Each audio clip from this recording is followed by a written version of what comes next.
Let me just switch from this direction, because now we are looking at how the mad are perceived. So let me switch and ask a double question actually. Now we talked about the use of the term mad, and I'm asking the question in terms of mad pride, as it were, and mad pride in America, mad in America, and the way in which it is seen as a term of resistance, like you mentioned. Now, if you are able to say a little bit more about the history of that and move on to what are the issues in the disability perspective which make you think that is probably a little better or more useful? What is the relationship? How do the two terms interact with each other? It will be useful. But let me just make one small comment before we. Yeah. And that is that the doctors, when they see a new patient, they see that the patient is resisting, and they say the person doesn't have insight with respect to the psychiatrist's language, and then they prescribe medicine. But the patient is saying, no, something is wrong with me. So they have insight that something is going wrong with them when they take the medication, actually speaking, and that is reversed into a lack of insight by the psychiatrist in some way, and saying that that is the comment with which, you go ahead with. Yeah, it's a catch-22, because if the guy says, I want medicines, then the doctor won't say that, okay, you don't lack insight, you have insight, now you don't need these medicines. No. Yeah. So it's a catch-22. So if I say no, do you get it? I mean, it's a catch-22 in the law as well, that a voluntary patient, I know that I am not okay, so I need to go into the mental institution. There is a provision like that in the law. So when I consent and I go in voluntarily, then that is okay. So this person is saying by himself he is mentally ill, so he is okay and therefore he needs to be here for treatment. But if I go inside and I say I want out, I want to discharge myself, then that's not allowed. Yeah. So you've stayed in the hospital for like 7 days, 10 days, 3 weeks, 6 months, whatever, and you're supposed to have been cured of whatever it is you went in with. Now the doctors will tell you, you want discharge? No, that's not possible, because you don't have. So after getting cured, you can't come out on your own. So this is like really catch. If you're not cured, it's not a failure of the treatment. It's a failure of you. And you continue to stay there, and you get shifted from voluntary to involuntary. So they'll change, from whatever 25. I wonder whether the word cure ever comes from their mouth. Because I have only said, you're looking little better, but you can be much better. So the common parlance term for that is rat trap. Like a rat trap. Yeah, go ahead to the other. Let's switch the perspective and look at some of the things. Mad Pride. We were with Mad Pride for many years. Mad Pride is celebrated in the month. It's like Gay Pride. It's like and also the mad identity assertion and all that. Yeah, the reason is that, see, in 1970s, there's a little bit of history to this. There was the Second World War happened. There's a collapse of communities. By the time Second World War happened, you already had a plethora of mental institutions all over Europe, the US, all the western parts of the world. You had, and of course the colonized states like the Commonwealth, the Anglo-Saxon states had like this vast number of. So what happened in the West was that they found many things, but simplistically the financiers say that the governments went bankrupt after the war because they had done too much spending during wartime, so they didn't have the money. So the human rights people had already come in by then, looking at Nazi atrocities in mental institutions, psychiatric oppression. So there's a whole batch of literature which came out at the time, which really protested even the existence of these institutions. So by 1960s, 70s, many countries started a deinstitutionalization process. They said these are horror houses. It's been so long since I saw it. So these are horror houses and we need to kind of shut them down and all that.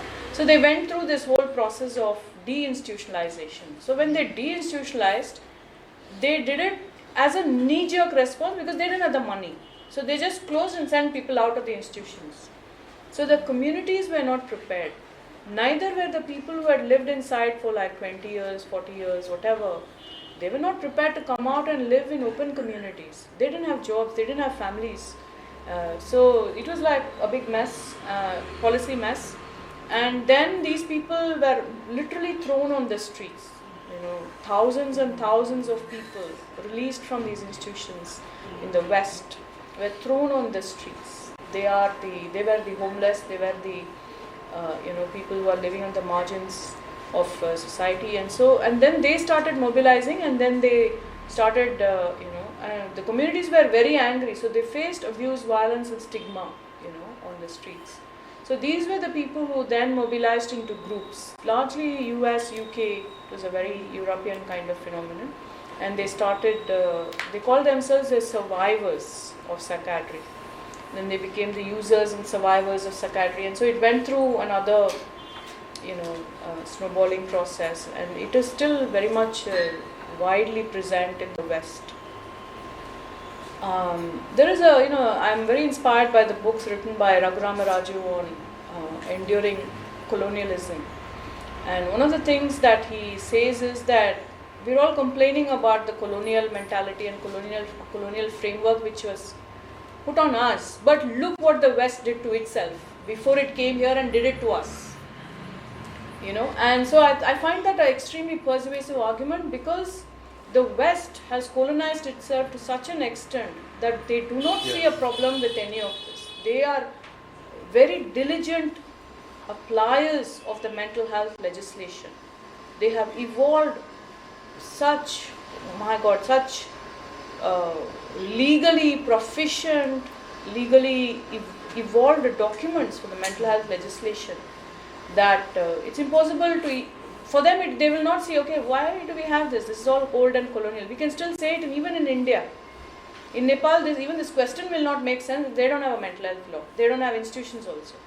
But if you're standing in, let's say, Alabama, Texas, or any of in Boston or something, you say, why do we need a mental health law? That will be a sure indicator of insanity. Because that system is so, you can talk to Jayashri and some of my friends in the US, they can't even see the possibility that there can be spaces where there will be no mental health law and there will be no mental institutions and people will be living in communities. And so the system is so over-medicalized and over-medico-legalized that the resistance movement calls itself Mad Pride. They are against this system, and so that's why. Whereas for us in Asia, it doesn't make sense. In India, it makes sense. China, again, 155 years of colonial rule. It makes sense. They have a number of institutions. But for large parts of Asia, this system does not exist. So when we started mobilizing in Asia, saying that, we're all survivors. They say, survivors of what? Hamare desh mein to kuch hai nahi. What did we survive? We are not surviving anything. So, and that's largely the Asian experience. Within Asia, there are 70% of countries do not have anything. So they say, we want psychiatry. We want services. That's what they are saying. So then when we started really processing, then it became, I still identify as a survivor. I still identify as a mad person. But this is not true for a large number of Asians who are not, they're not victims of anything. You have to have a system in place to be a victim of that system. That system does not exist. So they are not a victim. In many countries, Fiji and all, there will be one psychiatrist, two psychiatrists.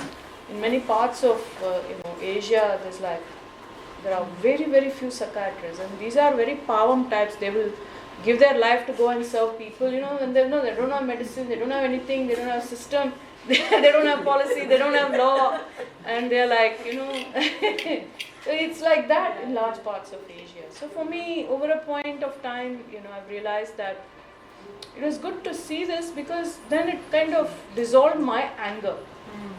I started seeing mental health system as a historical construct, a sheer product of colonialism, and therefore that's why my present preoccupation that we are really looking at a colonial phenomena. It is not worldwide.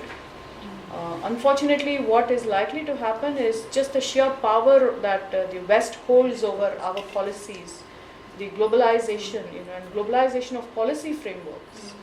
Not just the products of policy, but the policy framework themselves through movements like the global mental health. That is really worrying. So, and that's where the CRPD comes in. And I feel that if we having a break and then another session, maybe I can pick up the disability perspective in that. So. We've done work in 15 countries in Asia, and there are not many angry people like me or Jayashri. So they just want services, and so it's there in those countries. You don't have to pull something down to start something new. You can already go and start working in communities. So I'd like to cover the CRPD, the disability perspective, topic of inclusion, inclusive communities.